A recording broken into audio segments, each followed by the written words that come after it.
Hey y'all, we're out in the garage here working on this mounting of the radiator deal here. We've cut 4 inches out of the length of the bumper from the last time, so it's a little less top fuel dragster right now, but I think it's workable. We cut it to a length where the bumper is just going to clear the radiator, and we're going to make that 24 inches from the back of the bumper, back of the axle to the longest bit of cart, bodywork, bumper, whatever, even exhaust, anything hanging out the back. So we're right now at about 23 7/8. We're right on the rev limiter, so that's as long as we can go from the back axle with the back of the car.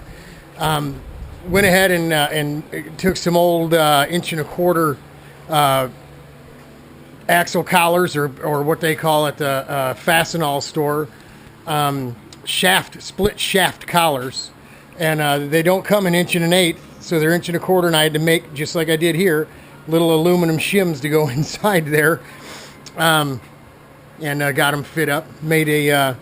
Had this all mocked up, had some wood across here, and had the radiator sitting there mocked up where we wanted it. And then we made templates for these here, and I'll show you what we did over here.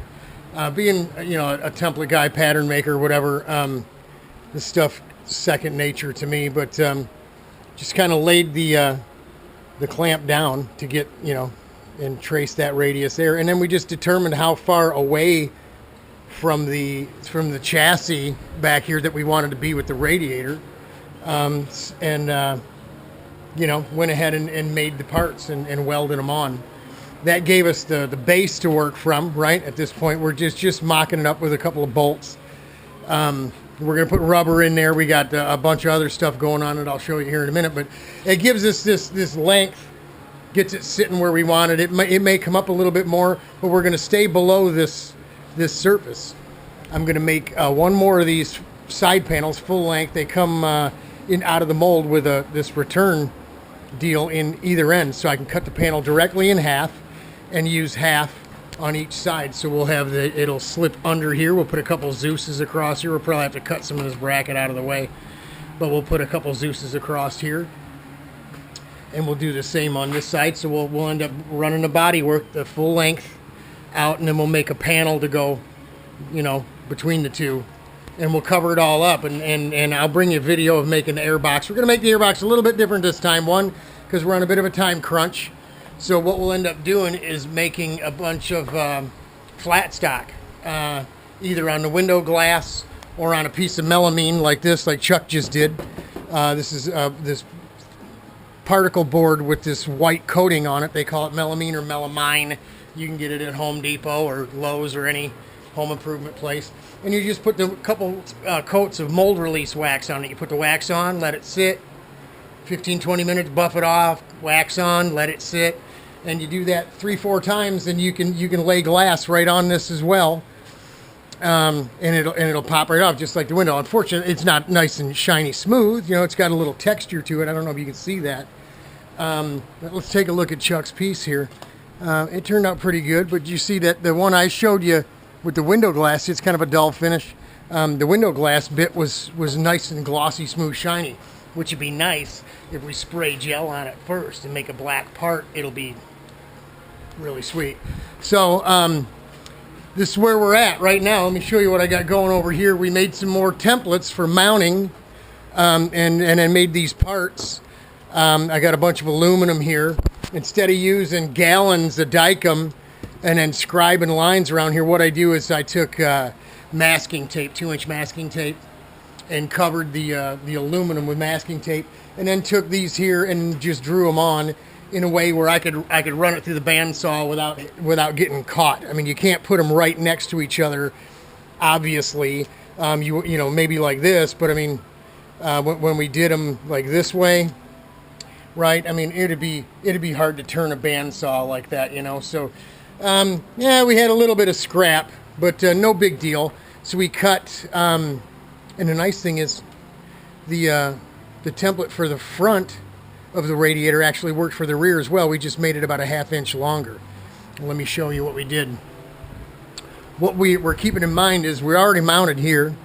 but we need another tab like this here to mount the fiberglass air box to the radiator, right? We needed a way to hold it to the radiator.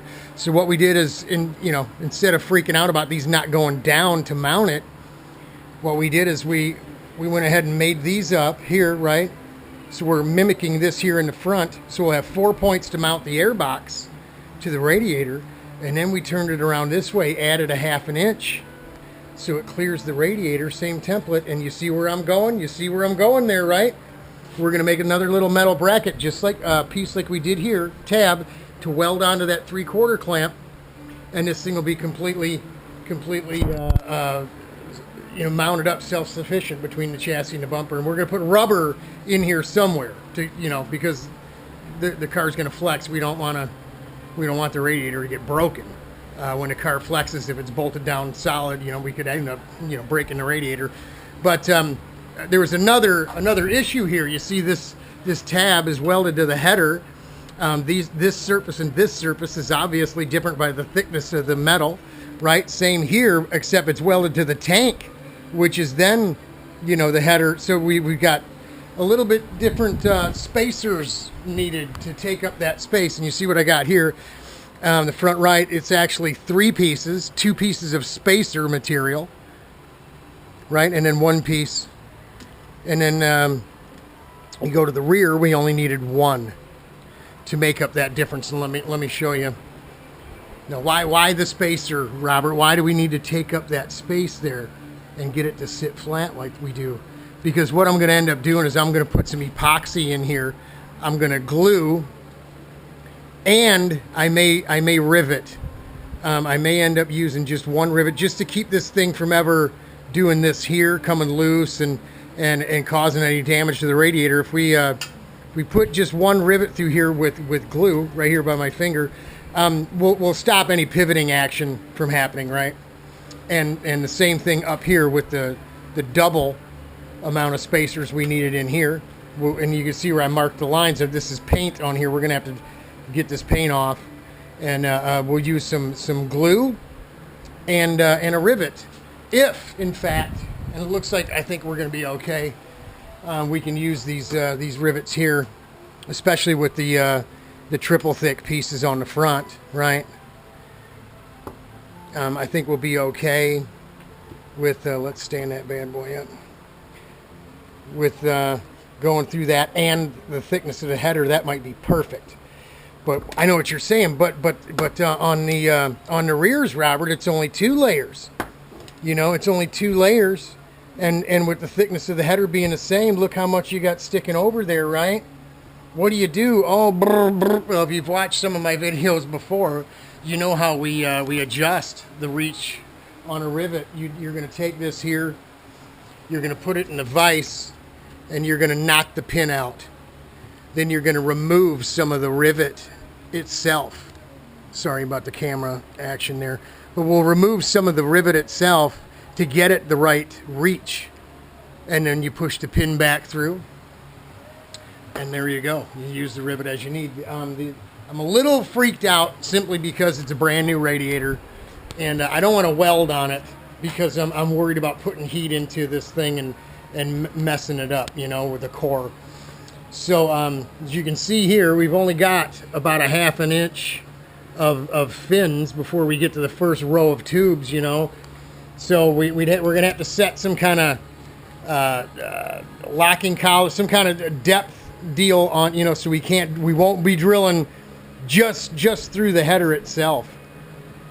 And it doesn't matter if we botch up the fins a little bit, but we do not want to touch that tube, and we don't want the rivet, the protrusion of the rivet after it's set, to be anywhere near there where it can move, vibrate, and get into those tubes and cause the radiator to leak.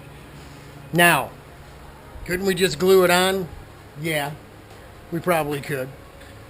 Will we end up doing that? It depends on how nervous I get later, to be completely honest. But that's where we're at. We'll get these extra pieces at least glued on, and then we'll determine how long the tab off these little 3/4 clamps need to be as to where we're going to be at here, right? Then we'll go ahead and get those cut and ground and filed and sanded and welded on with holes drilled. And we'll bring you some video, hopefully, God willing, later on today with this thing bolted in place, minus any rubber. I think everything's gonna be solid here. The rubber will be between the tabs and the radiator mounts itself. But that's it. That's it for now. You can see where we're going with this thing.